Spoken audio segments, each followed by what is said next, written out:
Ayun, good afternoon guys, Matsuki TV. Meron tayo dito nga sirang electric pan. Na-check ko na to kahapon. Hindi ko na binidyohan yung pagbaklas.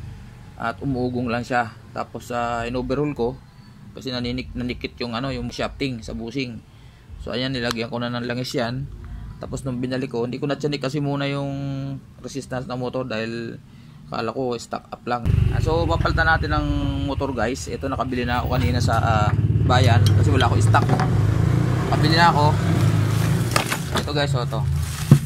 Yan, bago na yan. So hindi ko na binaklas to, sinukatan ko na lang ng kaparehas niya na itong bakal. Pinakang core niya. Parehas naman. Tapos nagpalit ako ng shafting kasi ang reklamo ni customer ay ito yung nakakabit dati. Yung nagkabit dati siguro mahaba yung nailagay. Ito. Yan, so bumili ako ng medyo maikli. Sumasaya daw sa screen sa harap ng cover. So bumili ako ng mas maikli na konti. Lipat dito ilalagay natin. Okay guys. So standby lang at ayusin ko muna. Tuloy na natin to.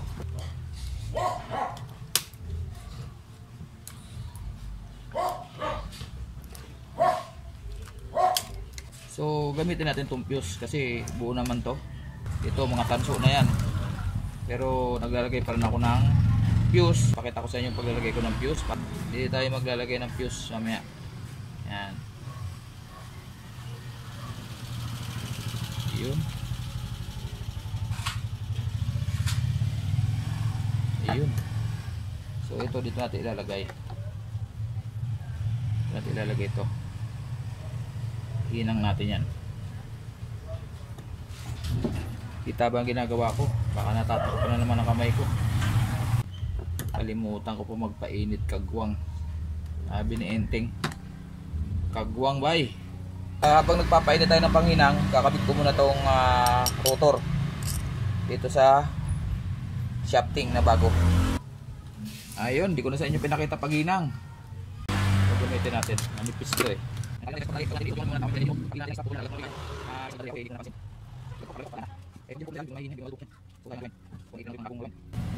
So tanggal natin to. Uy, hindi matamaan ah. Yan. So assemble na natin guys. Yan. Ilang isang ko na yan guys, may langis na yan. So i-assemble na lang natin to. Siyempre lagyan din natin ng langis to. Nilagyasan ko na yan kahapon. Alayin muna natin kung tama yung distance, yung spacer washer niya kung walang problema. Ayun. Ayan. Uy, ayaw naman pumasok. Ayun. Ayun, pwede na yan. So lagyan natin ng tornilyo muna. Bukat natin mini sabisa. Bukat. Yan. Ito na natin. Dito na sabisa. Ayan si. Ang dito po. Tama. Ayan lo. Speed din tayo. Para hindi masyado mahaba. Ayan o. Malwan. So para sure, sampukpok pa. Para pre-wheeling siya. Ayan o. Pre-wheeling guys o. Dapat ganyan. Iyon. Ngayon titrace natin ngayon kung alin dyan ang number 1, 2, 3 kasi iba na kulay nito. Yung mga expert, kabisado na nila yung depende sa brand, alam na nila yung kulay. Pero ako, hindi naman ako ganun ka-expert. Kaya para sure kailangan gamitan natin ng tester. Yan. Hindi natin alam dyan kung alin number 1, 2, 3. Pag hindi natin alatsamba tayo, balibaliktad ang speed. So ganito ang pag-tester niyan. Ito gamit tayo ng digital na may tumutunog. Ayan. So halapin muna natin kung alin dito ang line 1 ay yung line 1. Ayun. So ito yung puti, ito yung sa kuryente. Itong tatlo na to, ito yung speed. So basta speed yan. Yan ang pinakang line 1. So paano naman natin malalaman ang number 1, 2, 3? So wala ako sa ito ba 'yon? So ito yung line 1. So siyempre ilipat natin yung probe test sa kabila. Tapos naka 0. Ayun, yung ating ano, kita ba? Ayan, ito para makita. Ito naka 0 siya.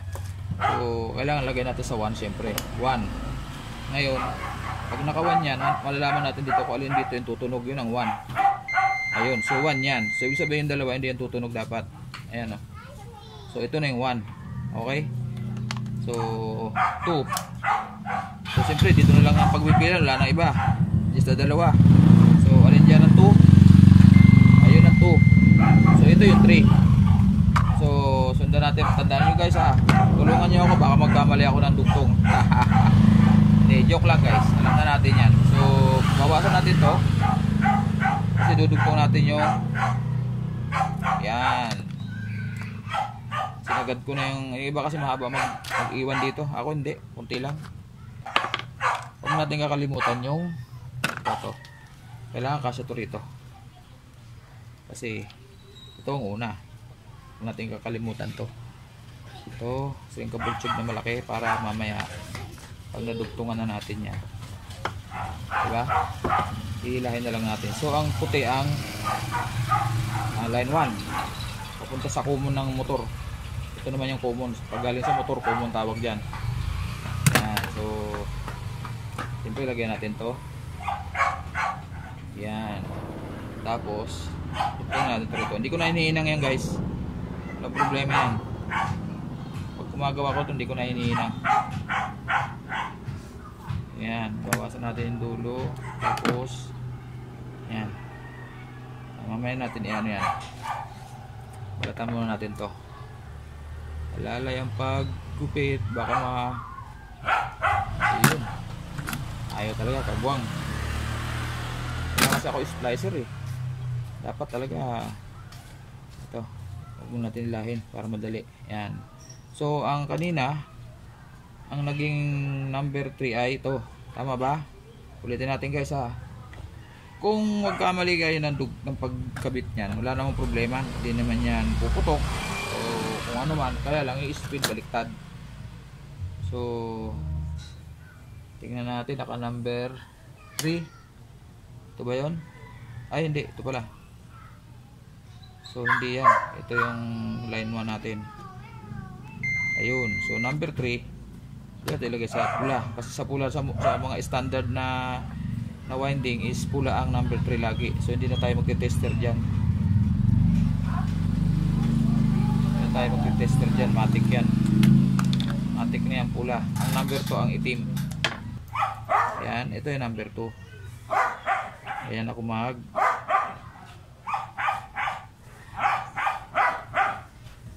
nung araw nung bago pala ako mag-repair. Pag pinutol ko dito, hindi ko na alam kung alin dito. Hindi ko naisip yung tester. Bubuksan ko to, susundan ko pa yung loob kung saan yung number 1, 2, 3. Kagwang eh. Ayan. So dito naman ayan. Doon natin ilagay yun. So siyempre itong number, ito ang dilaw, siyempre yan yung number 1. Dito sa puti naman ang number 1. Pag yung mga bagong rewind, ang puti ang number 1. 1, 2, 3 yan. White, black, and red. Yan, 1, 2, 3. Yan.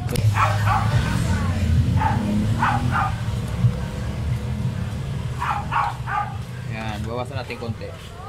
Yan. Guys, yung mga master dyan, pasensya na kayo ha. Ganito diskarte ko.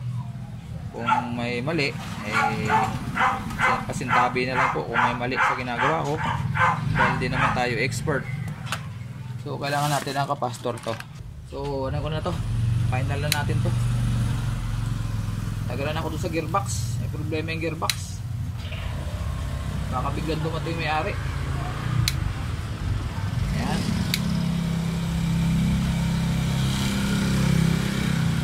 Okay. Lamigin natin na konti bago natin ipasok. Ayun. Shoot. Ayun. Yan doon para maganda. Yan.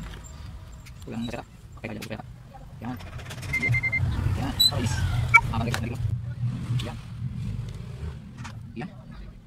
Ako. Alam dito tayo. Dito. Dito.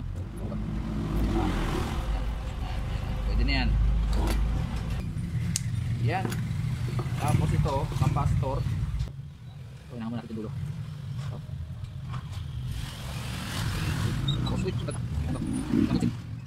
Yan. Maliti na ito. Uy. Ayun, kakalaw ka. Ito, pero nag-break. Ay, di ka na yan. Nakuli ka, andali. Yan. Okay, yan. Reset. Yan. Ako natin dito. Ayun. Okay nga Rod. So, testingin natin guys. Paandarin muna natin dito sa labas. Ayan. So, lagyan natin ng masking tape to. Dulo. Para nakikita ng mga viewers. So, lagyan muna natin sa 1. As 0 muna. Tapos, saksak natin. Saksak natin yung plug. Dito. Tapos, 1. Kailangan huwag ako mapahiya. Ayun, umandar na guys. Ayun o, tama. Ayan o, 1 2 3. Ayun, okay na guys. So assemble natin. So hindi ko na papakat sa inyo pag assemble para madali. Ay, para maikli lang pala, hindi madali. Kagwang. So lalagay ko pati ko sa dito. Dito. So, pwede na. Pwede na. Dito. Dito. Yan. Diba? Hindi ako yan. Yan. Ay, bigtas ko malaw. Eh, parang hindi na. Kasi hindi ako nakanas mo. Nilipat ko lang. Para matakas. Ayun. So, tinanga to para hindi tumama doon. Baka tumama dito. Ground ang may-ari. Aawayan tayo. Ayun. Inaabot na ng gabi si Matsuki. Ayan na. Okay na siya. Ayan. Swing na siya ng maayos. Ayan. Ayan o. Tahimik ang motor. Tsaka nagsusing siya ng maayos. Ayan, so taas natin konti para makita. Ayan guys, gabi na. Number 2. Ayan, number 2. Okay siya. 3. Okay. Ayos na bay. So ilagay natin sa, patay muna natin, ilagay natin sa pinaka-stand. So guys, kinabitan ko muna ng temporarong LEC kasi nasa kanila yung LEC. Paandarin lang natin. Tingnan natin. Wala akong pang itaas. Masi-sensored tayo. So ito number 1. Ayun. Ang tining ng makina. Guys, ayan lakas. Tahimik lang siya makina. Number 2. Number 3. Ayan. Lakas na guys. So i-swing natin. Pag lang tatama dun sa gate, baka mayari tayo. Ayan. Ayun. Swabe ang andar. Ayan o. Ayan. So hindi na siya original na KDK ang motor. Pero tanso yan. Okay. Tama lang kayo. Maraming salamat guys sa inyong pagsama sa akin. Sa pagpapalit ng motor ng electric pan. At sa mga napadaan sa aking channel, paki-like, share and subscribe. Paki-hit na rin ang notification bell para kung sakaling meron tayong bagong upload ma-notify po kayo. At salamat sa mga manonood ng video na to. At ayun, shoutout uli sa mga kaibigan natin sa YT. Ayan, mga content creator na matitinik. Ayan, lalo si Enteng Butingting. Bilib ako sa taong yan talaga. Kahit saan pumunta. Okay guys, maraming salamat. God bless po sa ating lahat. Bye bye.